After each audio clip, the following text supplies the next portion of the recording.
ईश्वर के रूप में दया नहीं कर सकते हैं, वो गुरु के रूप में ही दया कर सकते हैं। वही सवाल आया। देखिए, ईश्वर का जो कॉन्सेप्ट है ना हमारे यहाँ, वो शिव का कॉन्सेप्ट है। शिव की स्तुति में आप क्या कहते हैं? करुणावतारम संसार सारम भुजगेंद्रहारम सदा वसंतम हृदयारविंदे भवम भवानी सहितम नमामि। करुणावतारम संसार सारम, दया के अवतार आप नहीं बोलते हैं। यहाँ शिव ईश्वर है, ईश्वर की परिकल्पना है। वह परमात्मा शिव और भगवती के रूप में अपनी समस्त शक्तियों को प्रकट कर रहा है। यही कॉन्सेप्ट है इसका और यही अवधारणा है इसकी। और कहा जा रहा है कि तुम करुणा के अवतार हो। करुणा का मानी होता है जिसमें दया भी निहित है। दया अलग नहीं है, दया करुणा में ही है, लेकिन दया का अर्थ बदल जाता है। कृपा का अर्थ बदल जाता है, दया का अर्थ बदल जाता है। दया का मानी होता है कि कुछ भी आप करने की स्थिति में नहीं है, कोई रास्ता आपके पास नहीं बचा है, अब कोई उपाय आपके पास नहीं है, तो दया मांगी जाती है। भारतीय संविधान लोग में आपने पढ़ा होगा कि जब माननीय सर्वोच्च न्यायालय किसी की सजा को बरकरार कर देता है, कहता है कि नहीं आपकी सजा ठीक है, तब तो उसके पास कोई उपाय नहीं है। जब भारत का सर्वोच्च न्यायालय कह दिया कि आपकी सजा ठीक है, जो भी सजा हो, आजीवन कारावास हो या फांसी हो, कह दिया ठीक है, अब उस आदमी के पास इस देश में तो कोई उपाय नहीं है, कुछ नहीं कर सकता। तब भारत का संविधान कहता है कि नहीं, वो अब दया मांग सकता है महामहिम राष्ट्रपति के यहाँ, उसको दया मांगने का अधिकार है। राष्ट्रपति महोदय उस पर विचार करेंगे, जरूरत होगा तो माफ करेंगे। वो दया का मानी है कि अब कानूनन कोई उपाय नहीं है। आपने पढ़ा है, शेक्सपियर की कहानी पढ़ी है, पोर्शिया वाली, द मर्चेंट ऑफ वेनिस? पढ़ा ही नहीं है तो हम क्या बोले। क्या होता है, शाइलॉक से एंटोनी का एक समझौता होता है कि तुम हमसे इतने पैसे ले रहे हो, तुम हमको लौटा दोगे, नहीं तो आधा पौंड तुम्हारे कलेजे का मांस हम ले लेंगे। एग्रीमेंट हो गया, समझौता हो गया। एंटोनी पैसा नहीं लौटा पा रहा है, शाइलॉक ने मुकदमा कर दिया कोर्ट में।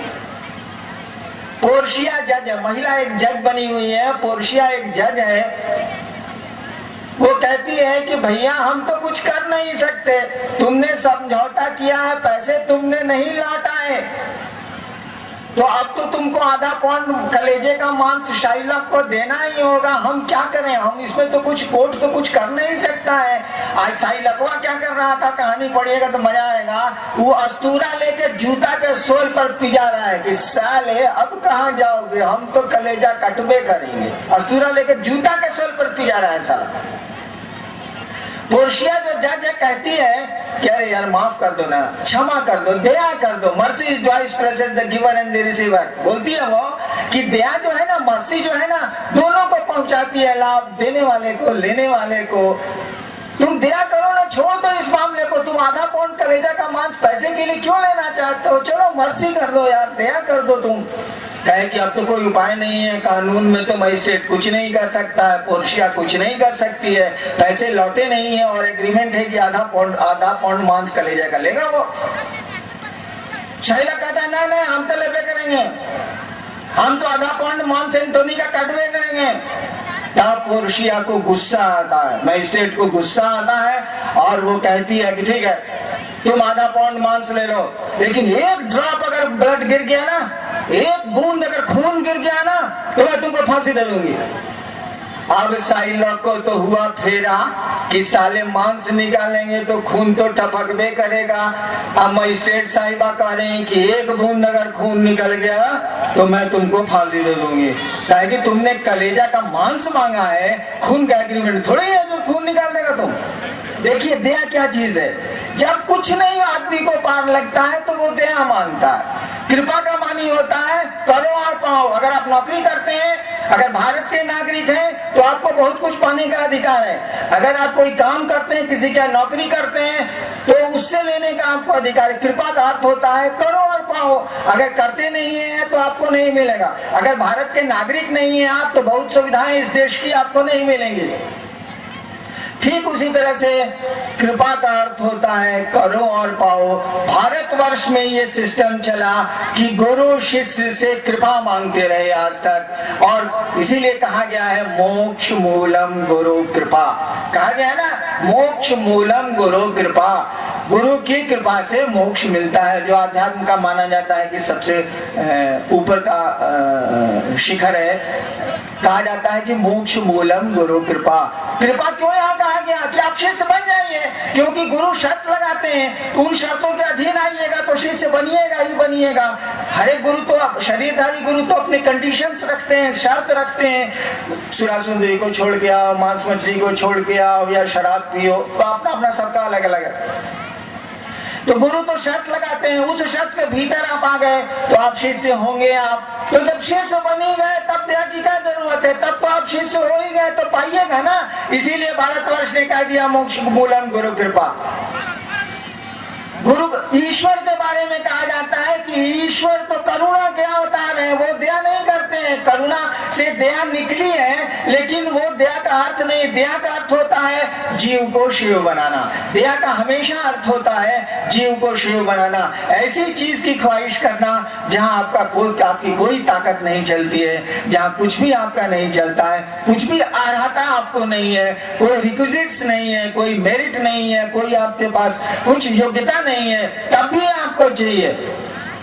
इसीलिए कहा जाता है कि महादेव की कुर्सी पर बैठ के तो दया नहीं कर सकते हैं, वो वरदान दे सकते हैं, आशीर्वाद दे सकते हैं, समस्त जगत दे सकते हैं, लेकिन जीव को शिव तो वो गुरु की कुर्सी पर बनाते हैं। शिव गुरु होते हैं तो वो दया करते हैं। इसीलिए सतीश ने कह दिया एक लाइन में कि ईश्वर के रूप में वह शिव दया नहीं करता, वो तो करुणा का अवतार है। गुरु के रूप में वो दया करते हैं। और हम लोगों ने भी कहा कि अपने गुरु से दया की याचना करें आप, क्योंकि उस शिव का शिष्य होना बड़ा मुश्किल है। कौन जाने कि हो पाए हम या नहीं हो पाए। मुंह से बोलते तो है ना कि शिव मेरे गुरु हैं, हे महादेव आप मेरे गुरु हैं, हम पर दया करिए। चलिए मुंह से बोलेंगे। दया का मानी होता है महादेव पूछिए नहीं सकता है कि तू करता क्या है। दया का मानी है कि कुछ नहीं करते हैं, भंडोल सब साफ, तब वो चाहिए। दया का हमेशा मानी होता है कुछ नहीं हमारे पास, तब हमको दया चाहिए। कानून में हार गए, ताकत में हार गए, कुछ नहीं चाहिए है मेरे पास, हे सरकार आप दया कर दीजिए। महादेव उधर से बोलबे नहीं करेंगे, काहे कि दया का मानी होता है कि कुछ नहीं है तब वो चाहिए। बोलबे नहीं करेंगे, तू शिष्य बनेगा तब न दया रे गुरु करेंगे। तू शिष्य बना कहा, हम लोग कहेंगे बने क्या नहीं बने। मुंह से बोलते हैं तो कम बुझा रहा है आपको। मुंह है हमारे पास तो बोलेंगे कौन सी मनवा से, मन तो सब दुनिया में लगा होगा। चलिए आगे। एक भाई की जिज्ञासा है कि आपने शिष्यानुभूति में लिखा है गुरु को प्रणाम निवेदित करने क्या प्रयास अपेक्षित है। प्रणाम का प्रयास का क्या है? एक भाई ने पूछा है कि शिष्यानुभूति में तीसरे सूत्र में लिखा है कि गुरु को प्रणाम करने का प्रयास अपेक्षित है। हमने लिखा है कि गुरु को प्रणाम करने का प्रयास अपेक्षित है। देखिए हम लोग प्रणाम महादेव को नहीं करते हैं, बात साफ, हम तो नहीं है करते हैं। काहे कि जब महादेव के पास जाते हैं तो धरती का सारा इतना झंझट दिमाग में रहता है कि झंझटवे के लिए उनको कहना पड़ता है। क्या करे आदमी है सारा, कभी पेट सारा कंस्टिपेशन रहता है, कभी पेट झड़ता है, कभी बीपी बढ़ जाता है, कभी बीपी घट जाता है, साला यहाँ घटता बढ़ता सब कुछ होते रहता है। तो जब महादेव सामने पड़ते हैं तो हम सोचते हैं कि मिले हैं हाकिम तो जैसा अपना काम धाम कर लिया जाए, बाकी काम तो बाद में होते रहेगा। तो ये परिणाम अपने काम के लिए होता है, महादेव के लिए नहीं हो पाता है। हम लोग प्रणाम बड़ी करते हैं। नौकरी में थे 32 साल ना, तो बहुत लोगों को प्रणाम करते थे। एक बार गांव गए तो हमारे गांव का एक चचा भेटा गया, उसमें पटना कंट्रोल रूम का मैं इंचार्ज था। भेटा गया, हमने कहा प्रणाम काका, खुश रहो बहुआ। कुछ दूर के बाद एक आदमी साथे जा रहा था, पूछिस बॉस के थाई, हम कहा मानिए साला कुकुर है। देखिए कौन प्रणाम हुआ, मनवा झुका। अच्छा पतो लोग अमूमन सास को कैसे गोड़ लगती है हम देखें, आंचल से गोड़ पहुंचेगी। अरे बाप रे बाप, 5 बार भोरे भोर। मोने मन मनाती है कि बुढ़िया मरती क्या नहीं है। ये प्रणाम हुआ। सबकी बात में नहीं कह रहा, लेकिन अमूमन कुछ तो ऐसे उदाहरण हैं अभी तंग करती है तो कोई क्या करेगा, काऊ काऊ करती है तो कोई क्या करेगा बिना बात के। हम तो देखा है पतो लोगों को सास का गोड़ लगते हुए आंचल से पहुंचती है, लगता है कि धूल साफ कर रही है। आमोने मन कहती है कि बुढ़िया कब तक रहेगी, सारी कर्कश कर्कश खाली करते रहती है। दिस इज नो प्रणाम, ये प्रणाम नहीं ना हुआ, ये मन झुका नहीं ना। इसीलिए हमने कहा है कि शिव को प्रणाम करने का प्रयास करिए, आप कोशिश करिए आप। कहा कि प्रणाम तो जब एक बार शिव को प्रणाम हो जाए ना, मात्र जीवन में एक बार शिव को प्रणाम हो जाए ना, फिर प्रणाम करने की जरूरत कहाँ रहती। शिव को एक बार निश्चल मन से प्रणाम अगर हो गया, हे बल्ले बल्ले, तब क्या बात है। एक बार प्रणाम हो जाए, 108 बार जो नमः शिवाय करते हैं ना, बैठिए तो बाबूजी के पास और कहिए कि बाबूजी गोड़ लगता नहीं, बाबूजी गोड़ लगता नहीं, बाबूजी गोड़ लगता नहीं, बाबूजी गोड़ लगता नहीं, बाबूजी गोड़ लगता नहीं। हमने जैसा बाप रहेगा हमारे का थोड़ा घट सा पढ़ना लिखना 22.5 खाली बाबूजी गोड़ लगता नहीं, बाबूजी गोड़ लगता नहीं, बाबूजी गोड़ लगता नहीं। नमः शिवाय वैसे करते हैं हम लोग, और शिव को प्रणाम, शिव को प्रणाम, शिव को प्रणाम। अगर महादेव वहां रहे ना तो एक लात मारेगा कि साला तुम अपने भी डिस्टर्ब हो रहा, हमको भी डिस्टर्ब कर रहा, नहीं मारे। प्रणाम मन से होता है, शब्दों से प्रणाम नहीं होता। शब्द सहयोग दे सकते हैं लेकिन वो प्रणाम नहीं करते हैं। इसीलिए हमने कहा प्रणाम करने की कोशिश करिए आप, गुरु का आदेश करिएगा ना, गुरु की दया होगी ना तो प्रणाम होने लगेगा, प्रणाम हो जाएगा। और शिव को जब प्रणाम हो गया तब फिर क्या बात है, बल्ले बल्ले, तब फिर मेरी चाल देख ले, तब क्या बात। इसीलिए हमने कहा है कि शिव को प्रणाम करने की कोशिश है। एक भाई की जिज्ञासा है कि भक्त और शिष्य में क्या अंतर। एक भाई ने पूछा है कि भक्त और शिष्य में क्या अंतर। आसमान जमीन का अंतर है। भक्त और चेला में आसमान जमीन का अंतर है। भक्त होने के लिए आपको शिष्य होना होगा। भक्ति बड़ी ऊपर की चीज है। मीरा गानी दीवानी कहने लगी, वो तो गली गली हरि गुण गाने लगी। भक्त है वो, मंसूर भक्त है, खुदा का प्रेमी है। भक्त माने प्रेमी। मीरा के साथ क्या हुआ था, शादी के 6ठे साल उसका पति मारा गया राणा संगा के साथ युद्ध के मैदान में।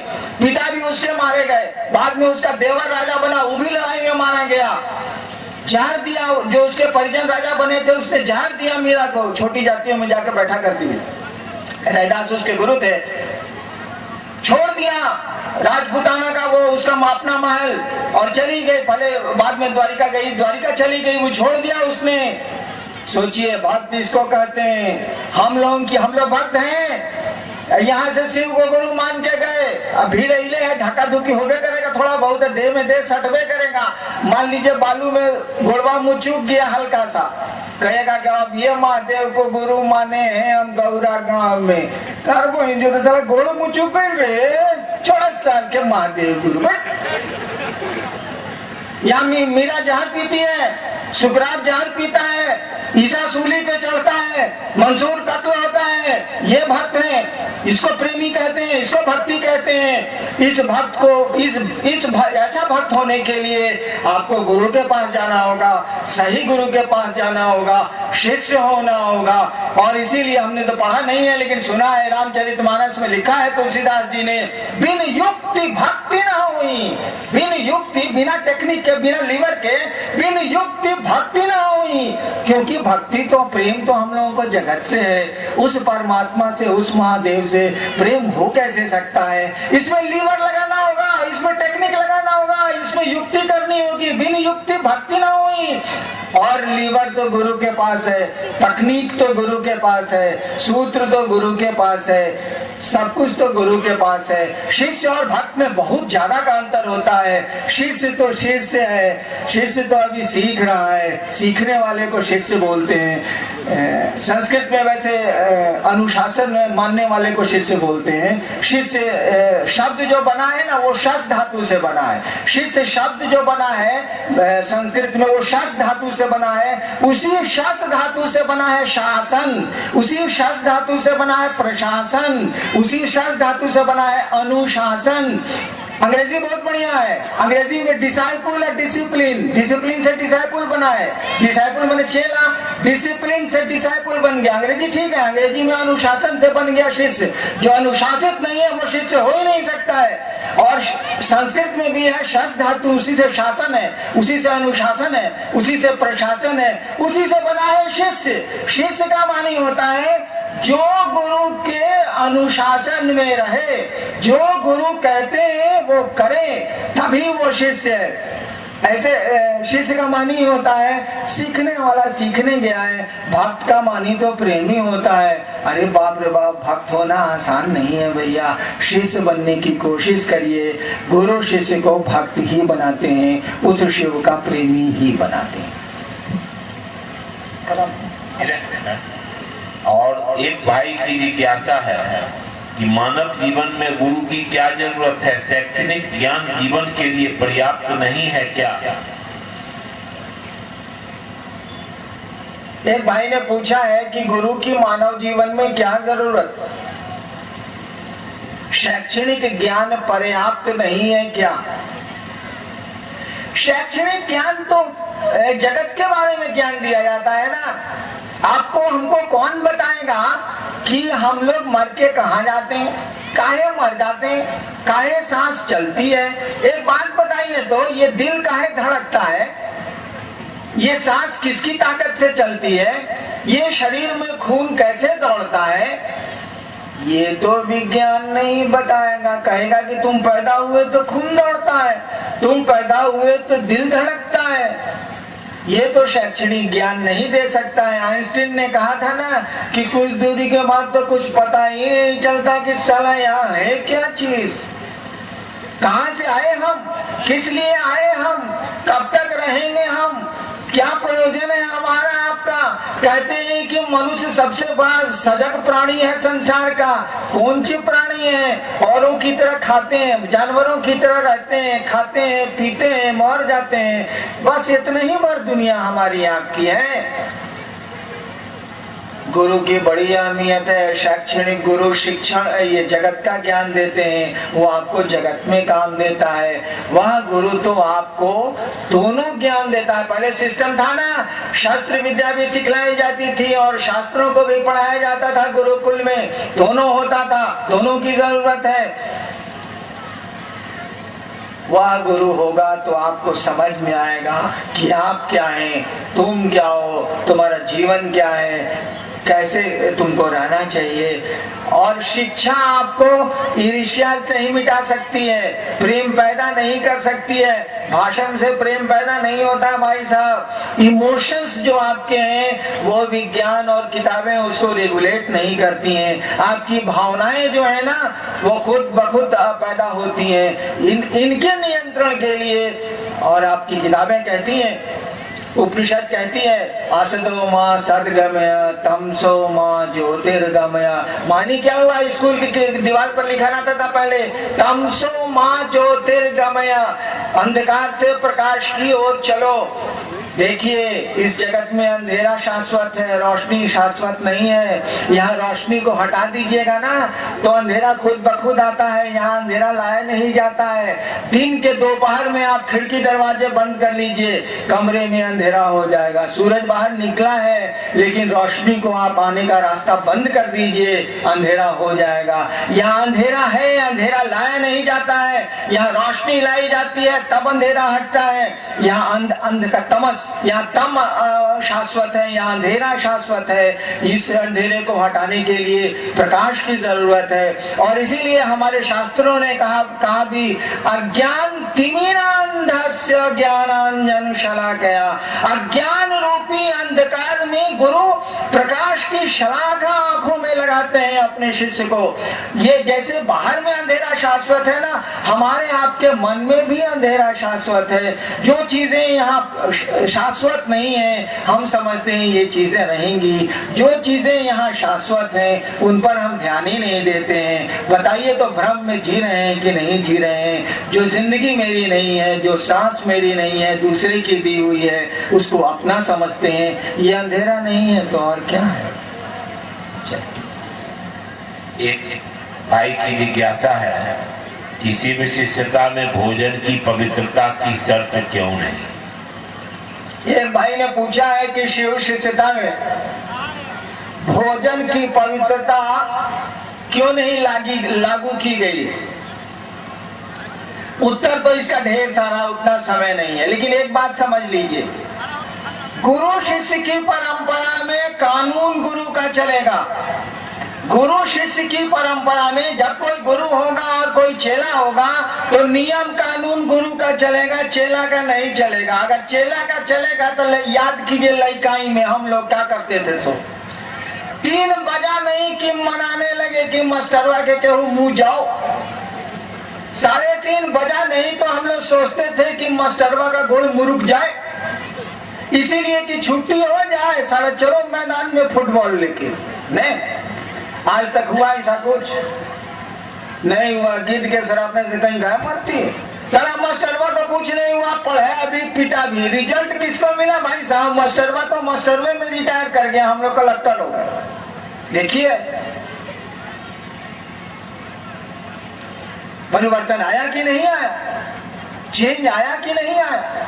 तो नियम गुरु का नहीं चलेगा, चेला का कैसे चलेगा? वो बना हुआ है 5 बजे तक घंटी, आप कहेगा 3 बजे मास्टरवा के गोड़ मुरुक जाए गोड़ तरह से कला से।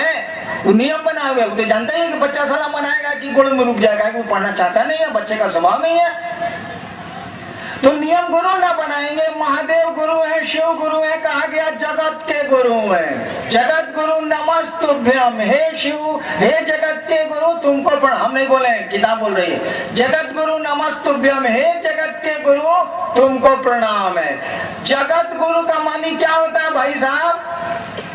जगत के एक एक आदमी को ये अधिकार है, वो किसी जगह का हो, किसी जाति का हो, किसी धर्म का हो, करिया हो, गोर हो, उज्जर हो, कार हो, जगत के एक एक आदमी को यह अधिकार है कि वो शिव को गुरु बना सकता है और किसी से पूछने की जरूरत नहीं है, किसी के परमिशन की जरूरत नहीं है, किसी की अनुमति की जरूरत नहीं है, क्योंकि वो जगत का गुरु है। जगत में हम रहते हैं, हमको पूरा का पूरा अधिकार है कि उस शिव को हम गुरु बना सकें और किसी से पूछने की भी जरूरत नहीं है।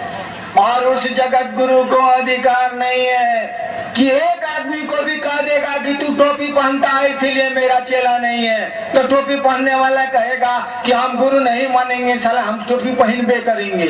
तो लोग कहेगा कि महादेव जगत गुरु है भैया, लेकिन टोपी पहनने वाला के छोड़ के नहीं हो सकता है। जो जगत का गुरु है वो कोई नियम नहीं लगा सकता है, इसीलिए हम लोग कुछ बोलते ही नहीं है।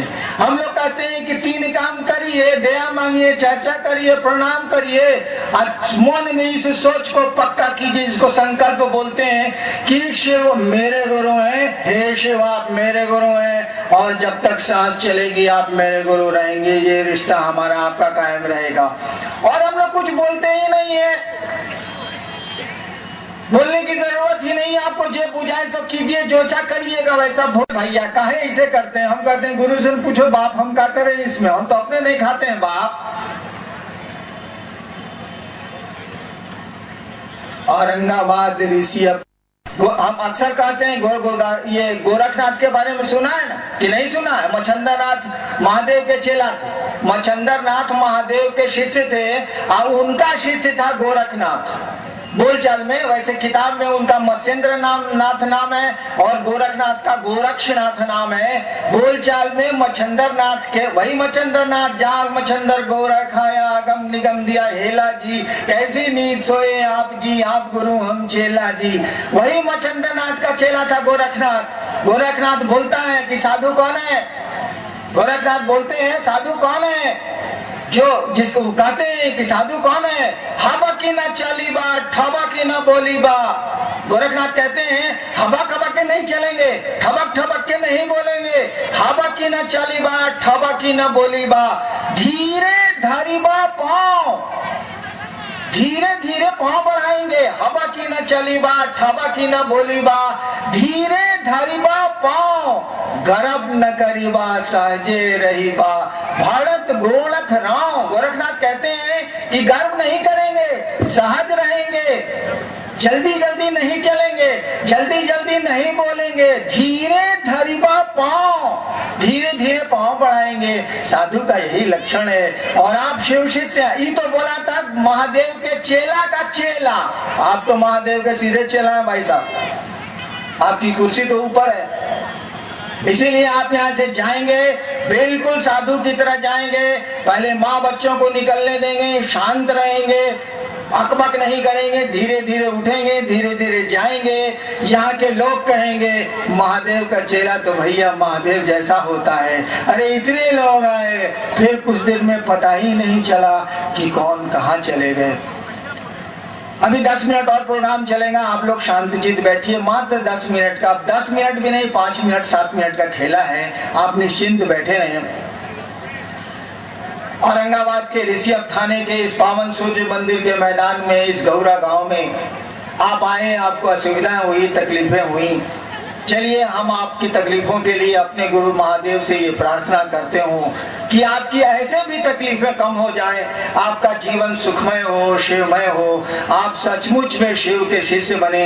आपको देख के दूसरे कहें कि अरे महादेव का चेला तो महादेव जैसा होता है, इसका जैसा गुरु है वैसा ही शिष्य है। ऐसा ही आपको आचरण प्रस्तुत करना चाहिए। यही मैं अपने गुरु महादेव से प्रार्थना करता हूँ और यही अनधिकार आपको आशीर्वाद भी देना चाहता हूँ कि आपके दुख थोड़े कम हो जाएं, आपका जीवन सुखमय हो, शिवमय हो, शिव आपके गुरु हो।